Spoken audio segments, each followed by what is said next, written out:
आप सभी को नमस्कार।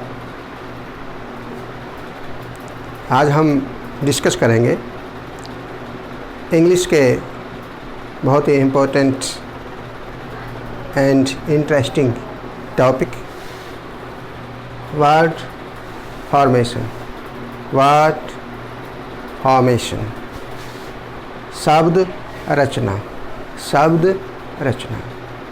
भाषा कोई भी है, कोई भी लैंग्वेज है, चाहे इंग्लिश हो, संस्कृत हो या हिंदी, हमारी मातृभाषा हिंदी हो।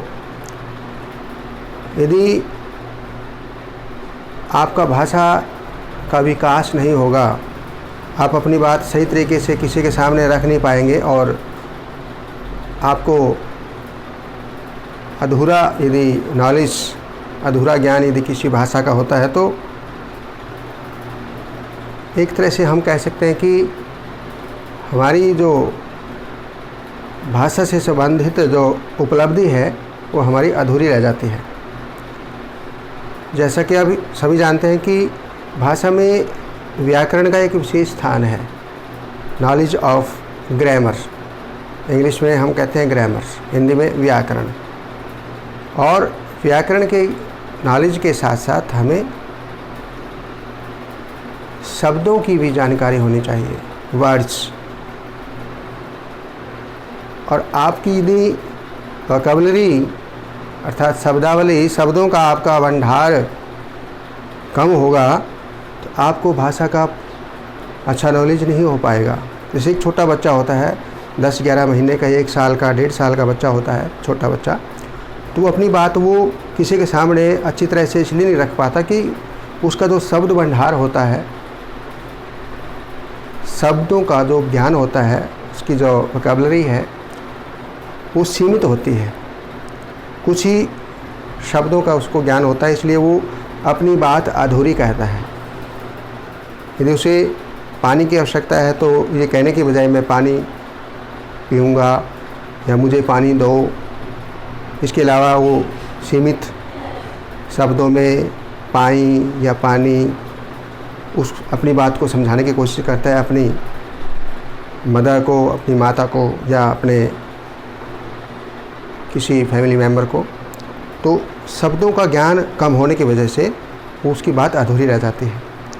तो इसी प्रकार जब हम भाषा सीखते हैं तो हमें व्याकरण के नॉलेज के साथ साथ शब्द भंडार हमारा विकसित हो, वोकैबुलरी हमारी जानदार हो।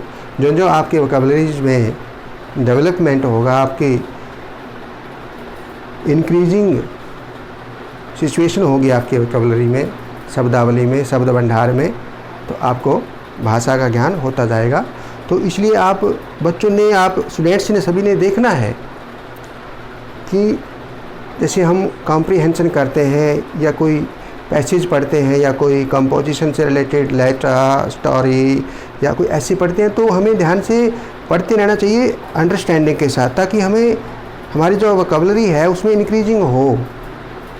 तो इसीलिए ये जो टॉपिक है हमारा, इससे पहले हमने ग्रामर से रिलेटेड सभी टॉपिक्स पर वीडियो लेक्चर तैयार किए हैं। वो सभी बच्चे आप सभी देखेंगे, उसको शेयर करें, लाइक करें और सब्सक्राइब भी करें, ताकि जो भी न्यू वीडियो लेक्चर आपके सामने आते हैं तुरंत आपको उसका पता लग जाए। ग्रामर से रिलेटेड, चाहे वो change of narration, change of voice, tenses, verb, article, parts of speech, models, determiners, तो ग्रामर से के नॉन फाइनाइट, पंक्चुएशंस, तो ग्रामर के हर टॉपिक से रिलेटेड हमने वीडियो लेक्चर तैयार किए हैं। तो आप सभी बच्चों ने, सभी स्टूडेंट्स ने, आप सभी ने जो सीखना चाहते हैं, चाहे वो कॉम्पिटिटिव एग्ज़ाम हो, चाहे किसी क्लास से रिलेटेड हो, चाहे वो 7th क्लास का स्टूडेंट्स है, 8th का है, 12th का है, 10th का है या ग्रेजुएशन का है या पोस्ट ग्रेजुएशन का है, तो ग्रामर से रिलेटेड सबको नॉलेज होना चाहिए लैंग्वेज का। तो इंग्लिश लैंग्वेज में ग्रामर का विशेष स्थान है। तो आपने वीडियो को ध्यान से देखना है ताकि आपको ग्रामर का भी नॉलेज हो जाए, चाहे वो कॉम्प्रिहेंशन की बात हो, चाहे ग्रामर चैप्टर की अलग से जो ग्रामर चैप्टर उनकी बात हो। तो आज हम बहुत ही इंटरेस्टिंग एंड इम्पोर्टेंट टॉपिक पर डिस्कस करेंगे, which name is word formation. शब्द रचना। हिंदी में भी शब्द रचना होती है, जिसमें हम हिंदी में भी बात करते हैं, किसकी, उपसर्ग की बात करते हैं, प्रत्यय की बात करते हैं, ठीक है ना, करते हैं ना सभी। आज हम यानी उपसर्ग और प्रत्यय की बात इंग्लिश में भी करेंगे। देखें, let's start word formation. It is part 1 affix. इसके आगे यदि हम EX लगा देंगे तो ये एफिक्सिस हो जाएगा। प्रीफिक्स EX लगा दें तो प्रीफिक्सिस हो जाएगा प्लूरल में। सफिक्सिस EX लगने के बाद ये प्लूरल इसकी फॉर्मेशन हो जाएगी। It is singular form affix, prefix, suffix.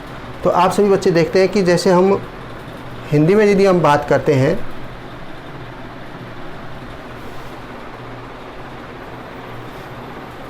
उपसर्ग एंड प्रत्यय की, इससे पहले हम देखते हैं एफिक्स मीन्स जोड़ना।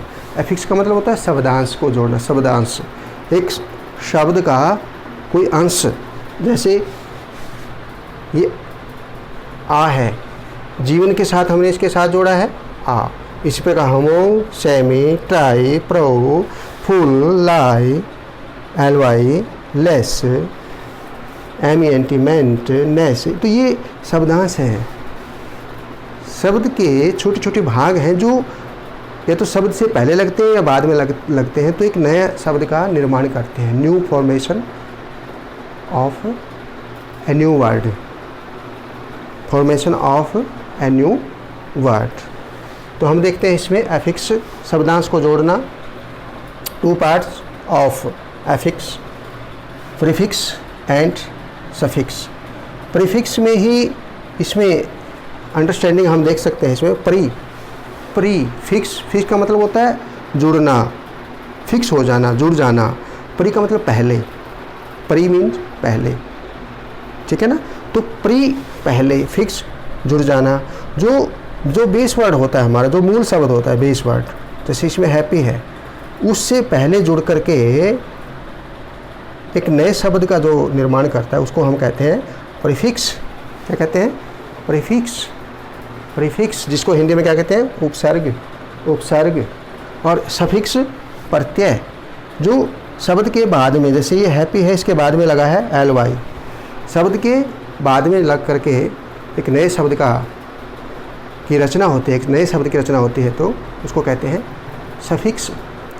सफिक्स अर्थात प्रत्यय। जैसे हिंदी में हम देखते हैं कि जीवन, जो मूल शब्द है हमारा जीवन, तो जीवन के साथ जब हम प्रीफिक्स जोड़ेंगे अर्थात उपसर्ग जोड़ेंगे तो आ, तो ये बन जाएगा नया शब्द आजीवन। इसी प्रकार समझ, हमारा मूल शब्द क्या है हिंदी में? समझ है।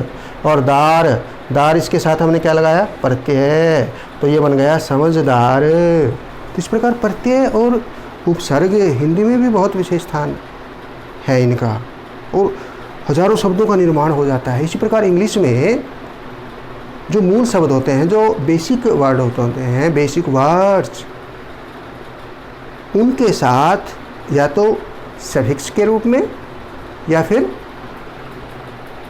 प्रीफिक्स के रूप में या प्रीफिक्स के रूप में या सफिक्स के रूप में जो शब्दांश, जो छोटा सा जो पार्ट है उसका, वर्ड का, वो जुड़ता है तो नए शब्द का निर्माण होता है। तो अब हम इसमें देखते हैं किस प्रकार ये हमारे कुछ प्रीफिक्स हैं। सेमी, होमो, ट्राई, प्रो, एंटी, ऑटो, अन, इंटर, पोस्ट। हालांकि पार्ट 1 है ये पार्ट 1 है। पार्ट 2 में हम जो बाद के और सफिक्स या प्रीफिक्स होंगे उसका हम डिस्कस करेंगे। तो ये पार्ट 1 डिस्कस कर रहे हैं हम। तो ये क्या है? प्रीफिक्स। अब हम स्पिक्स की बात करते हैं, सफिक्स की। तो स्पिक्स की बात जब हम करेंगे तो इसमें देखो, फुल, LY, लेस, AGE, मेंट, MENT, NESS, AL, ITY या TY। तो इस प्रकार ये क्या है? सफिक्स अर्थात प्रत्यय।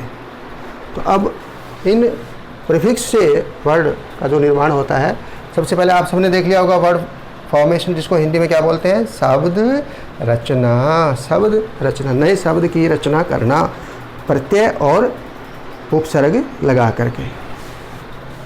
Semi, semifinal. सेमी मीन क्या होता है, हाफ। सेमी का मतलब हाफ से रिलेटेड है ये, हाफ जिसको हम बोलते हैं, क्योंकि फाइनल जब हम लिखते हैं, फाइनल का मतलब फाइनल हो गया है, हमारा अंतिम अवसर था फाइनल।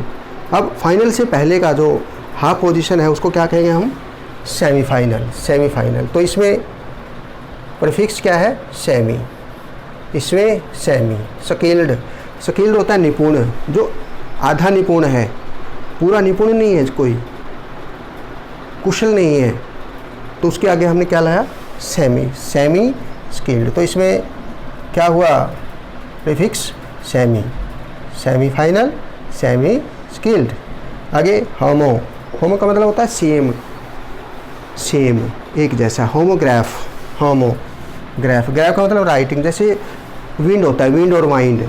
विंड होता है ना हवा, वायु, और वाइंड भी होता है, वाव के रूप में आता है वाइंड। स्पेलिंग सेम होती है, यानी राइटिंग सेम होती है, तो होमोग्राफ है ये। स्पेलिंग सेम है लेकिन प्रोनाउंसिएशन डिफरेंट है। एक को विंड बोलते हैं हवा को, और एक को वाइंड बोलते हैं, घड़ी में चाबी देना, वाइंड घुमाना, तो वाइंड और विंड हो गया, तो ये होमोग्राफ हो गया। तो इसमें होमो क्या है, इसमें प्रीफिक्स होमोफोबिक, होमो। इसमें क्या है, ट्राई, एंगल के साथ ट्राई लगाया, ट्राइंगल। त्रिभुज जो होती है जिसके 3 कोण होते हैं, ट्राइंगल, ट्राइपॉड, अप्रो, प्रोसीड, प्रमोट। अब देखो इससे पहले प्रो, ये प्रो शब्द हमने क्या एज अ प्रीफिक्स लगाया इसमें, anti, antecedent, antecedent and antedate, antedate and antecedent. एक ANTI होता है, इस एंटी का मतलब क्या होता है, बिफोर, इसका मतलब बिफोर, इससे पहले। इसी प्रकार हमने देखा ट्राई 3 के लिए आया है यहाँ पर, प्रोसीड, प्रो यहाँ हमने यूज किया है किसी प्रोसेस से रिलेटेड, फॉरवर्ड करना, किसी फॉरवर्ड करने से रिलेटेड प्रो के रूप में हमने यूज किया है इसको। एंटी, ANTI भी होता है, ANTI वो होता है अगेंस्ट, जैसे एंटी सोशल, एंटी सोशल बोलते हैं हम, एंटी सोशल एक्टिविटीज़। तो ANTI वो होता है एंटी, वो किस संदर्भ में लगा है, किस सेंस में लगा है, अगेंस्ट के रूप में, एंटी सोशल, यानी समाज के अगेंस्ट, समाज के विरुद्ध, तो अगेंस्ट के रूप में ANTI। लेकिन ये है ANTE, एंटी, इसका मतलब क्या है, बिफोर, यानी पहले, पहले की स्थिति, एंटी, एंटीडेट। ऑटो, ये सेल्फ के लिए लगा है, auto pilot, automobile, automobile, automobile, automobile, auto pilot, ये सेल्फ से रिलेटेड है। जैसे हम ऑटोमेटिक कहते हैं, ऑटोमेटिक सेल्फ सिचुएशन के लिए, स्वयं अपने आप कोई चीज़ अपने आप चलती है, चल पड़ती है, स्टार्ट होती है, उस संदर्भ में ये ऑटो पायलट एंड ऑटोमोबाइल, स्वयं से संबंधित, सेल्फ, उस किसी विशेष वस्तु से संबंधित ऑटो के रूप में हम लगा रहे हैं इसमें। आगे देखते हैं हम इसमें अन, इसमें एक वर्ड हमने ले रखा है इसमें, बेस वर्ड, ये बेस वर्ड है हैप्पी। इससे पहले जब हम प्रीफिक्स लगाएंगे अन, तो ये बन जाएगा अनहैप्पी, नया शब्द तैयार हो गया अनहैप्पी। और ये जब इसके पीछे LY लगाएंगे तो ये Y कट जाएगा, आई हो जाएगा यहाँ पर Y की जगह, हैप्पीली हो जाएगा। और ये मीनिंग में भी चेंजिंग आ जाएगी, जो बेस वर्ड है हैप्पी, हैप्पी, ठीक है, ये एज एन एडजेक्टिव प्रयोग हो रहा है, एडजेक्टिव, एडजेक्टिव। और ये हैप्पीली, ये एडवर्ब हो गया। पार्ट्स ऑफ स्पीच में आपने पढ़ा था ना, 8 पार्ट्स होते हैं किसी स्पीच के, तो उसमें हैप्पीली ये क्या है, एडवर्ब। तो ये बेस वर्ड के साथ जब हम प्रीफिक्स लगाते हैं और सफिक्स लगाते हैं तो नए 2 शब्द का निर्माण हो जाता है। तो प्रीफिक्स हम देखते हैं अन, इंटरपोज्ड, अन, अननोन, नोन शब्द के साथ अन लगाया हमने, अनडन, अनलाइक, इंटरएक्ट, एक्ट शब्द है, इसके साथ हमने प्रीफिक्स कौन सा लगा है? Inter, interact, interlock, intermediate. अब पोस्ट के साथ हम यूज करते हैं इसको, postpone, postmortem, postmortem and PostScript, PostScript, postmortem and postpone. ये पोस्ट के साथ ये एज ए प्रीफिक्स हमने पोस्ट को यूज किया हमने इसमें।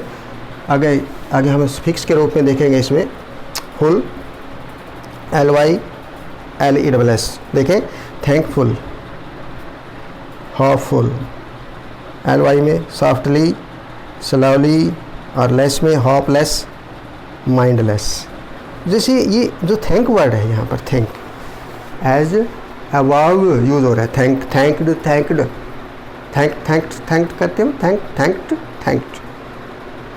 तो एज ए वर्ब थैंक है, तो ये थैंकफुल क्या हो गया? एडजेक्टिव। और थैंकफुली एडवर्ब। जब FULLY लगाएंगे एडवर्ब, थैंकफुल एडजेक्टिव और थैंक वर्ब। होपफुल इसी प्रकार है, ये होप वर्ब है, होपफुल एडजेक्टिव, होपफुली एडवर्ब के रूप में। सॉफ्टली, सॉफ्ट एडजेक्टिव और softly adverb. Slowly adverb, slow शब्द होता है, उसके साथ LY लगाए तो एडवर्ब बन गया। Less, hopeless, mindless. इसी प्रकार आगे देखेंगे एज, ये एक्शन या प्रोसेस से रिलेटेड एज के रूप में हम यूज कर रहे हैं इसको। Drainage, drainage, orphanage, orphanage. ठीक है ना, इसमें देखो AGE, AGE। अमेंट के रूप में यूज करेंगे हम, आर्ग्यूमेंट, ARGUE। ये जब हम लगाएंगे तो इसमें से कट जाएगा MENT लगाते हुए आर्ग्यूमेंट। Excitement, excitement. अब इसमें NESS लगाएंगे। सिकनेस, सिक जो बेस वर्ड है, sickness, sickness. Heaviness, HEAVY, heavy होता है, HEAVY। और जब नेस लगाएंगे NESS तो Y की जगह क्या हो जाएगा? I, heaviness. AL, musical, musical, regional. ठीक है ना, म्यूजिकल, रीजनल। TY लगाएंगे हम इसके साथ। वैलिड, वैलिड से क्या बना? वैलिडिटी। अब वैलिड है इसमें देखो, वैलिड, वैलिड, वैलिड एडजेक्टिव के रूप में है। वैलिडिटी,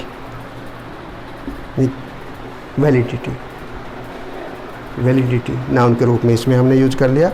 वैलिडिटी, सिक्योरिटी, सिक्योर शब्द से सिक्योरिटी।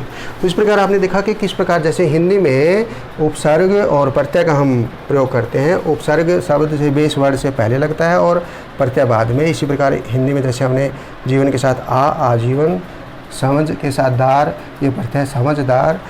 तो अफिक्स जो एक शब्दांश होता है, जो उसको हम जोड़ते हैं। और अफिक्स को के हम 2 पार्ट्स के रूप में देखते हैं। अफिक्स को, अफिक्सिस के 2 पार्ट्स कौन कौन से हैं?